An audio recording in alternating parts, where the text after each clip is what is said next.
इस सीरीज का एक पर्पस और है, ऐसा नहीं कि आपने केवल क्वेश्चन कर लिया, साथ में हमें ऑप्टिमम अप्रोच भी सीखनी है, क्योंकि टाइम ही सबसे बड़ा चैलेंज है जेईई मेंस में।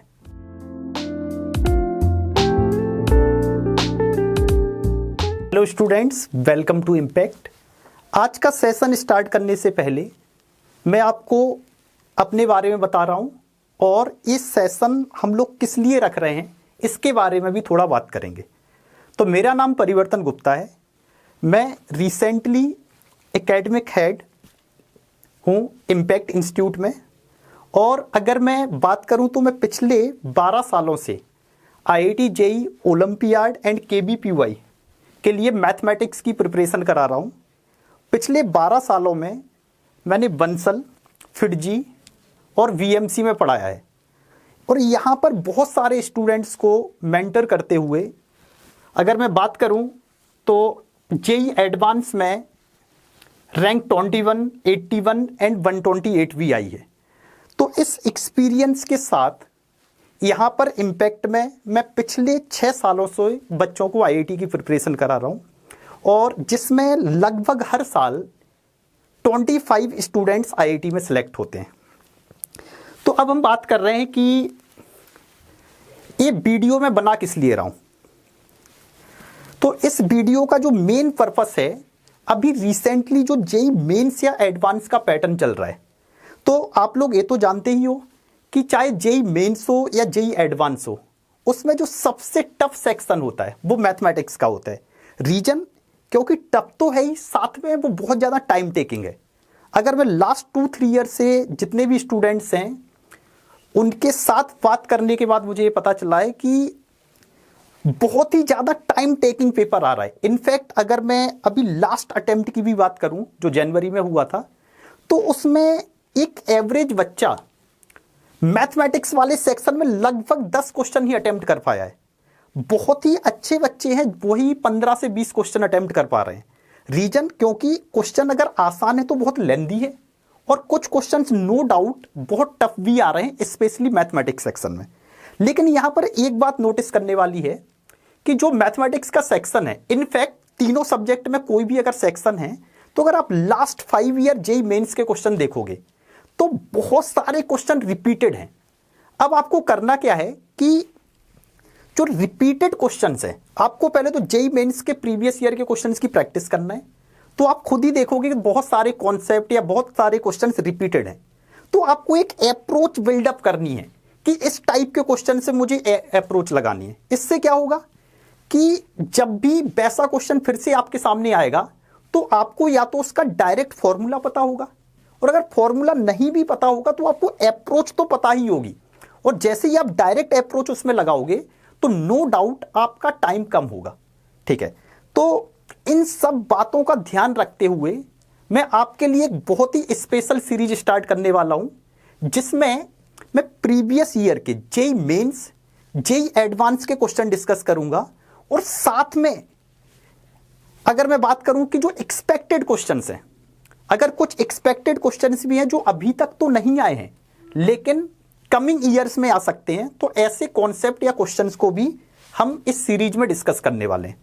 देखो मेन पर्पस क्या है कि अगर मैं आपसे बोलूंगा कि आपको 10 दिन में जेईई मेंस के सारे क्वेश्चंस करने हैं, तो वो काफी चैलेंजिंग होगा।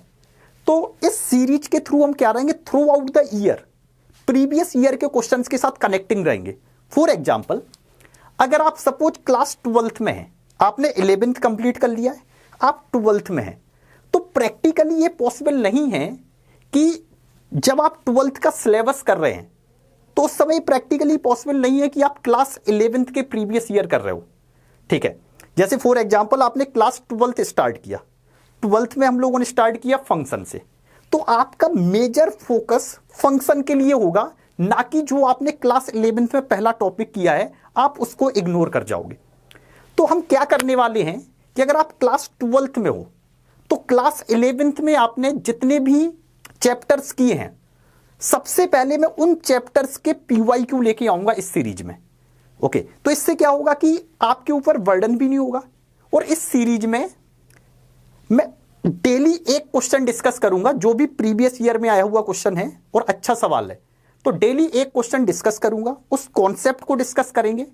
तो आपका मुश्किल से डेली आपको 10 से 15 मिनट देना है, क्योंकि अगर आप 10 से 15 मिनट दोगे तो उससे क्या होगा कि आपका 11th कनेक्टिंग रहोगे आप लोग। ओके, और प्रीवियस ईयर का क्वेश्चन करोगे तो आपको वो कॉन्सेप्ट भी रिवाइज हो जाएगा और आप एकदम से चीजें भूल नहीं पाओगे, तो 11th के रिवीजन में भी दिक्कत नहीं आएगी। तो मैं कोशिश करूंगा, मैं प्रॉमिस तो नहीं कर रहा हूं, लेकिन मैं कोशिश करूंगा कि एट लीस्ट डेली आपके पास एक क्वेश्चन तो आ ही जाए। ठीक है, अब बात करना है कि आपको इसे देखना कैसे है, ये भी इक्वली इंपॉर्टेंट है। ऐसा नहीं कि आपने वीडियो बस देख लिया। जब भी आप इस वीडियो को देखोगे, डेली मैं एक वीडियो पोस्ट करूंगा। ओके, कभी अगर मुझे टाइम लगेगा तो मैं 2 क्वेश्चंस की वीडियो भी डालूंगा, लेकिन कोशिश करूंगा कि एक वीडियो तो आपके पास आ ही जाए। तो आपको करना क्या है कि सबसे पहले आप क्वेश्चन को देख के वीडियो को पॉज करोगे और वो क्वेश्चन आपको खुद से करने की कोशिश करना है। ठीक है, देखो मैं मेन पर्पस क्या है इस सीरीज का, मेन पर्पस यही है, मैंने पहले भी आपको बताया है कि ये प्रैक्टिकली पॉसिबल नहीं है इस टाइम पर कि आप क्लास 11th के PYQ खुद से कर पाओ। लेकिन अगर आप डेली एक क्वेश्चन करोगे, अगर मैं ये मान के चल रहा हूं कि आपने डेली एक क्वेश्चन किया, बीच में मैं 2-2 क्वेश्चन भी डालूंगा, तो एक साल में बिना किसी एक्स्ट्रा एफर्ट के आप 500 से 600 क्वेश्चन तो PYQ कर ही लोगे। और अगर आपने 500-600 क्वेश्चंस ऐसे थ्रू आउट द जर्नी कर लिए तो आपको बहुत ज्यादा बेनिफिट हो जाएगा। और लास्ट में तो आप प्रैक्टिस करोगे ही जब आपका सिलेबस कंप्लीट हो जाएगा, लेकिन आप अगर बीच में कनेक्टिंग रहोगे तो आपको लास्ट में ज्यादा प्रॉब्लम नहीं आएगी। ओके, तो मैं आपको क्या बता रहा था कि आपको किस तरीके से इस सेशन को देखना है कि जब आप इस वीडियो को देखोगे तो सबसे पहले आपको क्वेश्चन देखना है और उस क्वेश्चन को खुद से सॉल्व करने की कोशिश करना है। ओके, और जब आप उस क्वेश्चन को खुद से सॉल्व कर पा रहे हो या नहीं कर पा रहे हो, उसके बाद फिर आपको उसका सॉल्यूशन देखना है कि मैंने आपको अप्रोच क्या बताई है।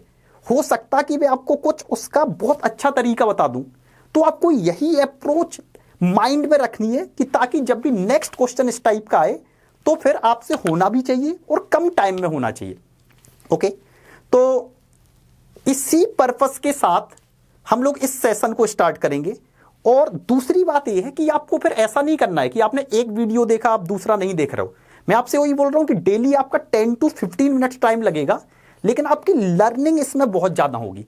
देखो मेरे लिए भी एक काम बढ़ गया है, क्योंकि जब मैंने आपसे बोल दिया है तो मेरी भी एक ड्यूटी है कि आपको एक क्वेश्चन तो डेली का देना ही है, लेकिन साथ में आपकी भी रिस्पॉन्सिबिलिटी है कि आपको डेली उस क्वेश्चन को अच्छे से करना है, पहले खुद से ट्राई करना है, और अगर वो क्वेश्चन नहीं हो रहा तो उस कॉन्सेप्ट को भी रिवाइज करना है। तो हम लोग इस तरीके से हर एक वीडियो को देखेंगे। ठीक है, तो इसी पर्पस के साथ मैं इस सीरीज का स्टार्ट कर रहा हूं। ओके, तो इसी पर्पस के साथ मैं इस सीरीज को स्टार्ट कर रहा हूं। तो आज के लिए पहला सवाल है हमारा, मैं एक PYQ का बहुत ही अच्छा सवाल लेके आया हूं, परम्यूटेशन एंड कॉम्बिनेशन का। तो एक question previous year JEE mains में पूछा गया था, PNC का बहुत ही अच्छा सवाल है। क्योंकि अगर मैं बात करूं इस सवाल की तो बहुत सारे बच्चे इस क्वेश्चन को छोड़ के भी आए थे और बहुत सारे बच्चों ने इस क्वेश्चन को करने में 8 to 10 मिनट्स स्पेंड किए थे। तो यहां पर देखो आपको ये बात भी ध्यान रखनी है, इस सीरीज का एक पर्पस और है। ऐसा नहीं कि आपने केवल क्वेश्चन कर लिया, साथ में हमें ऑप्टिमम अप्रोच भी सीखनी है, क्योंकि टाइम ही सबसे बड़ा चैलेंज है JEE मेंस में। ओके, तो हमें साथ में बेस्ट अप्रोच भी देखनी है कि अरे हाँ इस क्वेश्चन को ऐसे करते तो हाँ ये क्वेश्चन 2 से 3 मिनट में हो जाता। तो ऐसा नहीं, अगर आप इंप्रूवमेंट नहीं करोगे, अगर आपकी हमेशा वही आदत रहेगी कि आप हर क्वेश्चन को 10 मिनट में ही कर रहे हो, तो प्रैक्टिकली 75 मिनट्स में आप कितने क्वेश्चन कर पाओगे? यही प्रॉब्लम है, इसी वजह से मैथ्स में स्कोर नहीं आ रहा है। मैं आपसे प्रॉमिस कर रहा हूं कि अगर मैं आपको जिस तरीके से बता रहा हूं, अगर आप इस पूरी सीरीज को ऑनेस्टली सही से करोगे, तो मैं आपको बता रहा हूं कि आपका ओवर द पीरियड मैथ्स में नंबर ऑफ अटेम्प्ट बढ़ जाएगा। अच्छा स्कोर लाने के लिए सबसे पहली कंडीशन तो है कि नंबर ऑफ अटेम्प्ट्स को बढ़ाना। अगर आप 10 सवाल ही करके आ रहे हो तो आपका स्कोर मैक्सिमम 40 ही आएगा ना, अगर सारे सही भी हो गए। तो सबसे पहली प्रायोरिटी ये है कि हमें अपना नंबर ऑफ अटेम्प्ट बढ़ाना with in time limit. Okay, तो चलो इस क्वेश्चन की बात कर रहे हैं। क्वेश्चन क्या है? कुछ ऐसा दे रखा है कि हमारे पास 10 स्टूडेंट्स हैं, S1 S2 S3 से लेकर S10 तक। ओके, और इन 10 स्टूडेंट्स को मुझे 3 ग्रुप में डिवाइड करना है। देखो दिख गया ना, ग्रुपिंग का सवाल है, मैंने क्लास में भी करा रखा है, हम लोगों ने ग्रुपिंग को बहुत डिटेल में किया था। ओके, तो 3 ग्रुप में डिवाइड करना है। ओके, लेकिन किस तरीके से डिवाइड करना है? 3 ग्रुप में डिवाइड करना है जिनके नाम भी दे रखे हैं ABC, और कंडीशन क्या है कि हर ग्रुप में कम से कम एक स्टूडेंट होना चाहिए, और जो C ग्रुप है उसमें मैक्सिमम 3 स्टूडेंट हो सकते हैं। ओके, देखो जब हमने ग्रुपिंग किया था तो ग्रुपिंग वाला कॉन्सेप्ट था क्या? ग्रुपिंग वाले कॉन्सेप्ट में ग्रुप का साइज फिक्स होता है, यहां पर ग्रुप का साइज फिक्स नहीं है। हमारे पास 3 ग्रुप्स हैं A, B एंड C, और क्वेश्चन में ये बोला जा रहा है कि मुझे 10 स्टूडेंट्स को इन 3 ग्रुप में बांटना है, और इस तरीके से बांटना है कि हर ग्रुप में कम से कम एक स्टूडेंट हो, और जो C ग्रुप है उसके पास मैक्सिमम 3 स्टूडेंट हो। तो इस टाइप के क्वेश्चन हम लोगों ने क्लास में भी किए हैं, अगर आपको याद हो। मैं एग्जैक्टली एक सेम सवाल आपको याद दिला रहा हूं कि मैंने क्लास में क्वेश्चंस कराया था कि जिसमें ये था कि 7 डिपार्टमेंट्स को 3 मिनिस्टर्स में डिवाइड करना है, और इस तरीके से डिवाइड करना है कि हर मिनिस्टर को कम से कम एक डिपार्टमेंट मिले, और किसी को भी मैक्सिमम 4 डिपार्टमेंट मिले। तो इस टाइप के क्वेश्चन हम लोगों ने क्लासेस में भी किए थे।